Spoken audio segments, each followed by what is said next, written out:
Hi, let's talk about music, kind of. Now, back in the day, I used to be obsessed with this thing called Vocaloid. I'm not exactly sure why, it was my random hyperfixation. I used to know the ins and outs, every single one of them, when they were released, what their voice sounded like, and all that type of shit to do with them. Now, you may ask, what the fuck is a Vocaloid? And more than likely you know of one of them at least, which is one of the more popular ones, and that is Hatsune Miku. I almost said Hatsune Miku. Hatsune Miku is one of the more popular names out of the Vocaloid brand, but she is what they call a Vocaloid, and you might wonder what a Vocaloid is. It's a vocal synthesizer, which is like a little robot that sings, essentially. You give it words and different phrases to sing and say, and it's able to produce a song or a melody, and it's able to, produce a lot of random songs that a lot of people know about nowadays. Hatsune Miku is currently, I think, the pretty much the Pikachu of Vocaloid. She's even done collaborations with Pokemon. If you've been paying attention over the past year or so to Pokemon, she is hot shit. But that's not what we're going to be talking about today. I kind of want to give a little bit of a history lesson on Vocaloid. Like I said, I used to know the ins and outs of Vocaloid, and I'd be able to. I never touched the program itself, but it was the vocal synthesizer program. I had never touched it myself, but was I fascinated with it? Absolutely. I wasn't able to use it. I don't know. Plus, that shit cost money. I wasn't able to touch that shit. I was a broke ass teenager, and some of them voice banks went for hundreds of dollars. But I'm gonna give a little bit of a history lesson on Vocaloid V1, which is the first generation of Vocaloid. Now, original Vocaloid is not what made Vocaloid what it is today.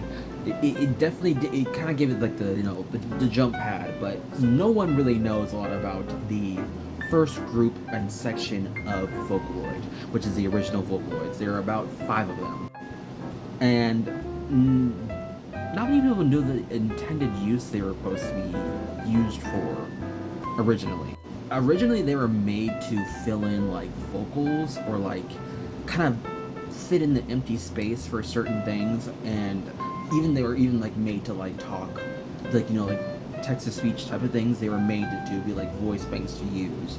So I know a lot of people in nowadays or in the past have used Vocaloids to speak for them, which I think there's also another branch called Voiceroid, where they use different characters to carry out certain things, or talk in a music video, or talking in a YouTube video. But they were generally supposed to be made for that. They were never meant to be song idols. But our first ever Vocaloids to ever exist were a pair of voice banks released, I think, alongside of each other, called I jumped ahead. Called Leon and Lola. Leon and Lola were English voice banks that were released in January 15th of 04. And these are the first ever voice banks of Vocaloid to ever exist, kind of, really. I think they had some samples in the side, but later on they would have more in production, of course, coming out in the future. But of course, Leon and Lola were the first ever ones, and they were full English, and they have kind of a cult following a little bit, because one thing is, all the V1 Vocaloids are no longer, except for 2 of them, all are no longer, usable, or even they don't have anything for them anymore. They don't produce them anymore. They went on, I think, a lot of the sales for them, because they did cost money. A lot of the sales for them are final, and you can't even buy their voice banks anymore at all. So kind of officially at this point in time, Leon and Lola don't exist anymore. I'm probably gonna interject their concept arts on the screen somewhere at some point in time, but they don't really have a face. They kind of just have their name and then a blue and pink box with some lips on the box. Like, that's literally what they fucking look like. There is no concept art for them. And then we get to the next Vocaloid, which was released, which is a Vocaloid named Miriam, which I almost said earlier. Now, Miriam was released in July of 2004. She was released very shortly after the first two came out, and I believe they were highly popular at the time. She was voiced by a British singer named Miriam Stockley. I have no clue who she really is. I have no clue who that is. Miriam Stockley, but I know she's a British singer that was, brought in to voice Miriam. But shortly after that, we would have one of our more well-known Vocaloids come out, which goes by the name of Mako. Now, Mako was one of the first ever Japanese Vocaloids released for the Vocaloid software. I don't know, I couldn't think of a word. To this day, she still has been used in a lot of different projects, and she has been upgraded a lot of the different times. Also, if you don't know, there are multiple generations of Vocaloid, and usually not a lot of voice banks get upgraded throughout time. Mako has been one of them that has been upgraded throughout time. One thing was that she had a counterpart, which released about a year later than she did. There was a lot of pushback for him. He had some delays or some type of shit that went on. But the Vocaloid that came out next was a male Vocaloid named Kaito.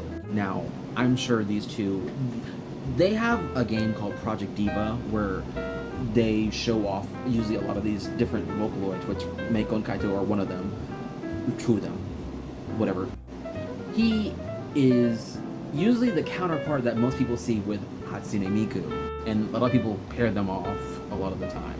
But also there's a lot of group of people that couple off Mako and Kaito sometimes too, but there's a lot of lore that happens in the fucking Vocaloid community. I was a part, like, I supervised some of it. It was kind of weird. But I believe not too shortly long after, Vocaloid 1 kind of was going into its next process. I want you to know, I had to make this video, I had to take some notes. I had to go looking through the internet to go find notes about this shit. I'm gonna give you some side notes I have for V1. So, Kaito, when he was released, did not sell very well at all. Like, I think only sold like 500 copies within his first year, like, overall. Like, no one fucked with him. Mako, when she was first released, was making money. She sold 3,000, and she was up and popping. Also to note, this vocal synthesizer, it wasn't the best. I'll be very honest with you. V1 was very, like, lowest of the low. Pronunciation was very bad for a lot of the Vocaloids, and they were missing a lot of the tones that they would need to sound smoother or phonetic when producing, like, songs or however you were using them. They did not sound smooth at all. Like, they were just like robots talking, which is essentially that they are. And also, if you don't know what Vocaloid stands for, it's vocal android. So, if that makes sense. Also, their voice banks did not sound like their original voice providers. They were a lot deeper and a lot, I guess, huskier, or like, not the best. Like, it didn't sound like their voice writers at all, which I don't know, like, a lot of the times they don't try to make them sound like their voice writer, but at least it's something to base off of. All of those Vocaloids, I'm not really sure over, like, who their actual voice writers are, at least for, like, 4 of them, but I need to know that Miriam Stockley voiced Miriam.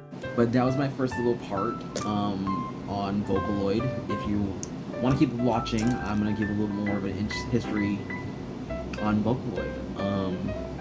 Also to note, Leon, Lola, Miriam are no longer Vocaloids, and they are no longer up for purchase, so they have died, essentially. Yeah. Thanks for letting me yap about Vocaloid. Bye. That was so morbid to say it, like the last little piece of information.